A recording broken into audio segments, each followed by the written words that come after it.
my how-to videos where I try to help people understand how I do things.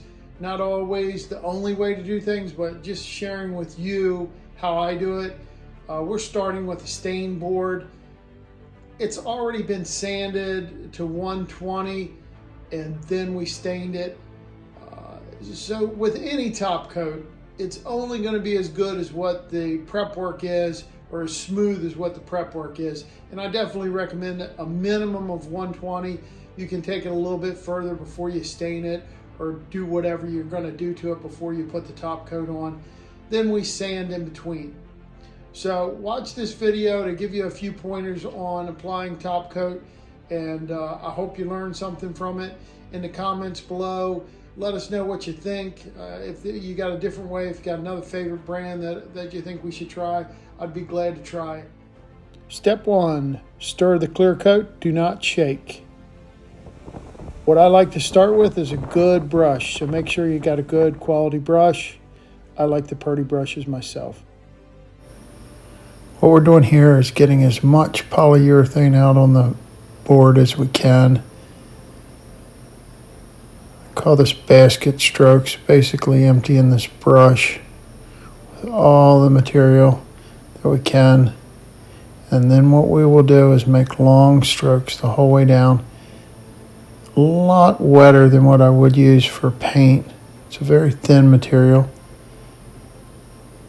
As we finish that up, we're going to clean up the edges, any drips, any excess. We'll get off the edges. But we don't continually brush the whole piece. Find that poly dries fairly quickly. And the more that you brush it, it tends to pull and not lay smooth.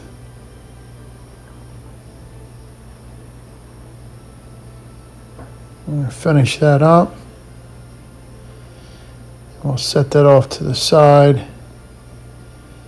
Let it dry. After it dries, we come back and sand with a 220 grit sandpaper. We go over it lightly, scuffing the whole board, and then we repeat the process. So we're going to come in here and we're going to do the basket weave pattern again, emptying out the brush, putting a lot of poly out on the board. Do it twice. This is approximately 4 square feet.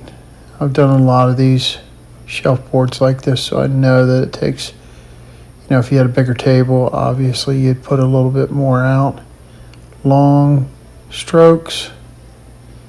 And what we'll do is we'll touch up the ends,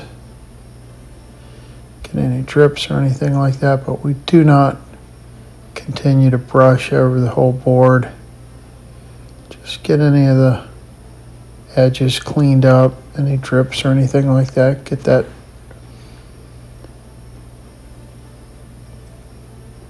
Okay, and then we'll finish that.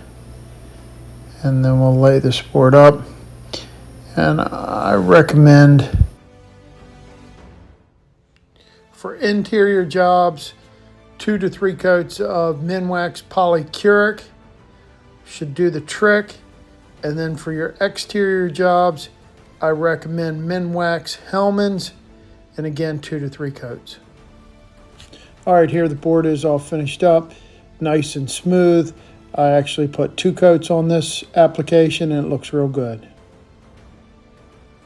Okay, some key points here is start with good materials, good brush, get your prep work all lined up, make sure you've got a smooth board to start with.